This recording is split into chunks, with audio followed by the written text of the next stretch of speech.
Assalamualaikum warahmatullahi wabarakatuh. Baiklah, di sini saya Lucky Miwina Misti Pratama ingin menyampaikan tugas UAS mata kuliah Sejarah Politik, yang mana dalam video ini saya akan membahas tentang konsep sejarah politik dari 3 artikel ilmiah yang saya dapatkan.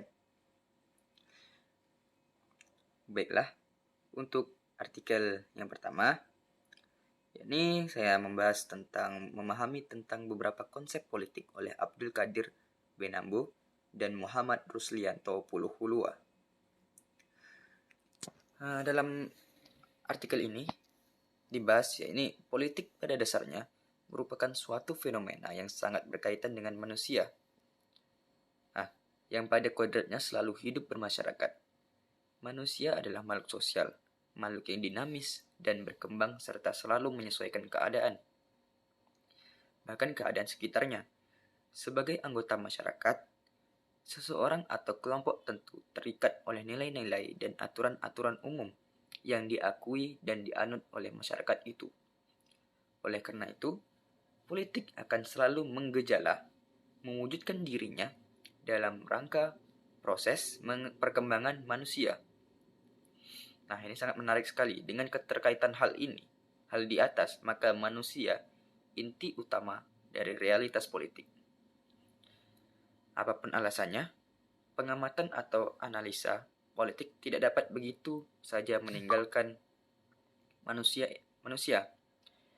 Ini menunjukkan bahwa hakikat politik adalah perilaku manusia, baik berupa aktivitas ataupun sikap yang bertujuan mempengaruhi ataupun mempertahankan tatanan sebuah masyarakat dengan menggunakan kekuasaan.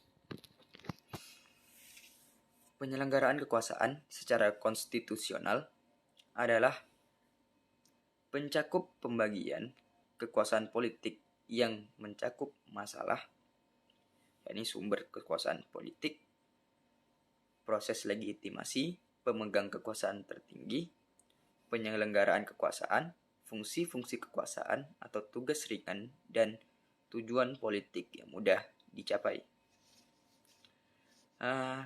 Mungkin untuk artikel pertama sudah selesai saya simpulkan atau saya paparkan. Selanjutnya adalah artikel kedua, yakni Sejarah Politik Islam oleh Muhammad Zuhri. Benar bahwa Al-Quran tidak mengutus Nabi Muhammad Rasulullah untuk menjadi kepala negara, apalagi raja, tetapi Nabi berada dalam suasana yang menuntut dirinya memimpin umat dalam bentuk pemerintahan negara. Oleh karena itu, Al-Quran menyebut secara garis besar hak dan kewajiban pihak rakyat dan pihak ulul amri bila masyarakat membentuk negara. Prinsip-prinsip bernegara disebutkan dalam Al-Quran,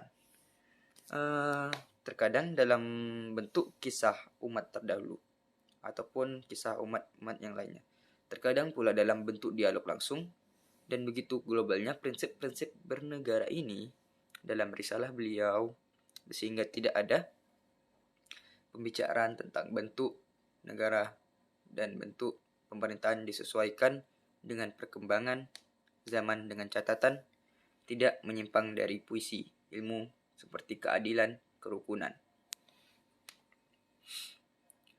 tolong-menolong dalam kebaikan. Dan oleh karena itu, dalam sejarah politik Islam terjadilah perbedaan bentuk pemerintahan seperti masa Khulafaur Rasyidin dengan sistem demokrasi dengan generasi sesudahnya.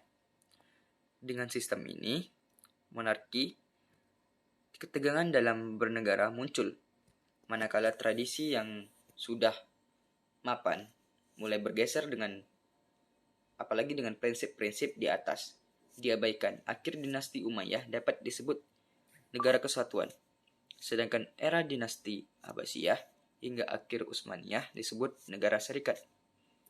Ketika wilayah masyarakat Islam mulai terlepas dari cengkeraman penjajah Eropa seperti Indonesia, Mesir, Malaysia, India, muncul prakarsa mendirikan negara nasional, bukan negara yang berdasarkan ikatan Islam semata. Ini merupakan ketegangan baru, karena sebelumnya tidak ada bayangan semacam itu di dalam dunia politik Islam. Selanjutnya adalah saya akan memaparkan, yaitu konsep-konsep politik Aristoteles, sebuah elaborasi singkat atas buku La Politica.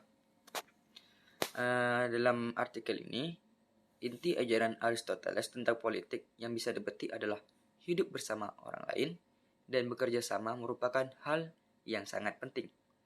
Dalam mewujudkan tujuan, teleos atau cita-cita, kebenaran hakikat manusia sebagai makhluk politik, zoon politikon, tercermin dalam kenyataan bahwa manusia membutuhkan orang lain untuk mencapai kebaikan tertinggi.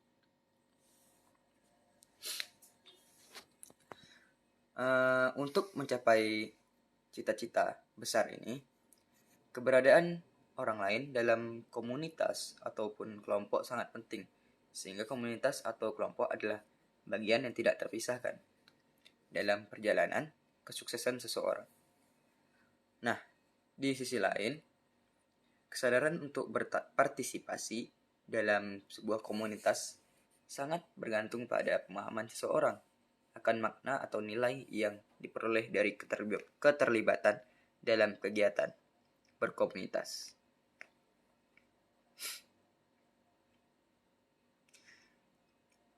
Nah, oleh karena itu, sebelum terlibat pada sebuah kegiatan dalam kelompok ataupun komunitas, seseorang perlu memahami apa tujuan positif yang ingin dicapai sebuah komunitas tersebut. Keterlibatan dalam kegiatan komunitas jangan hanya dimaksudkan untuk menjalani aturan sehingga seseorang hanya berbuat sesuatu karena terpaksa berbuat demikian. Pengenalan akan tujuan memberi kekuatan yang sangat diperlukan. Manusia harus berelasi dengan orang lain untuk mengembangkan inteligensinya. Dalam berelasi pun, manusia membutuhkan tata aturan atau etika agar relasi yang ada dapat terjalin dengan erat, atau bisa disebut dengan koinonia. Selain itu, kebajikan intelektual yang terlahir dari kegiatan kontemplasi merupakan suatu unsur yang harus ada bila manusia ingin memiliki hidup yang berkualitas, yaitu yang terarah pada kebaikan tertinggi. Kontemplasilah yang menentukan mutu seseorang.